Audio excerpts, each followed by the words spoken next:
برتنوں کو گندا نہ رکھیں، ان کو فوراً دھوئیں۔ ہم گندے برتنوں کو اس وقت تک صاف نہیں کرتے جب تک ایک ڈھیر نہ بن جائے۔ جب بھی ہم برتن صاف نہیں کرتے تو اپنے ذہن اور روح کو صاف کرنے کا موقع گنوا دیتے ہیں۔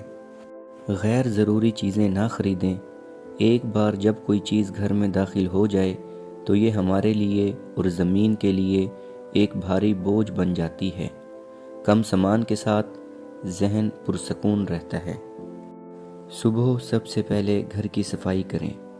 صفائی سے نہ صرف ذہن پرسکون رہتا ہے بلکہ سارا دن موڈ بھی خوشگوار رہتا ہے۔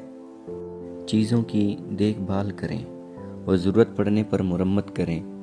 اگر آپ کسی چیز کو احتیاط سے استعمال کرتے ہیں اور اس کی مرمت کرتے ہیں تو آپ دیکھیں گے کہ نہ صرف چیزوں کے ساتھ آپ کا تعلق تبدیل ہوگا بلکہ آپ کو لوگوں سے تعلق رکھنے کا طریقہ بھی تبدیل ہو جائے گا۔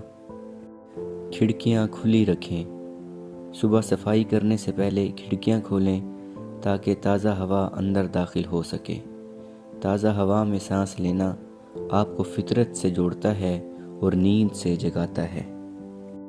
استعمال کے بعد ہر چیز کو اس کی جگہ پر رکھیں۔ سونے سے پہلے اپنی استعمال شدہ چیزوں کو ان کی جگہ پر رکھیں، لیکن ایسا کرنے کے لیے سب سے پہلے ہر چیز کی ایک مخصوص جگہ ہونا ضروری ہے۔ ہر چیز بند کریں۔ دیکھیے کہ آپ کے گھر میں کوئی دراز یا الماری تو کھلی نہیں ہے۔ چیزوں کو کھلا نہ چھوڑیں۔ سب کچھ بند کرنے سے انسان گھر میں سکون محسوس کرتا ہے۔ اپنا چہرہ دھوئیں۔ اگر آپ نے صبح اپنا چہرہ نہیں دھویا تو دن بھر آپ جو کچھ بھی کریں گے وہ بد اخلاقی اور جلد بازی میں شمار ہوگا۔ دن کی شروعات کرنے سے پہلے اپنی جلد اور ذہن کی صفائی کریں۔ اپنا کام تبدیل کریں۔ ہر روز ایک ہی کام نہ کریں۔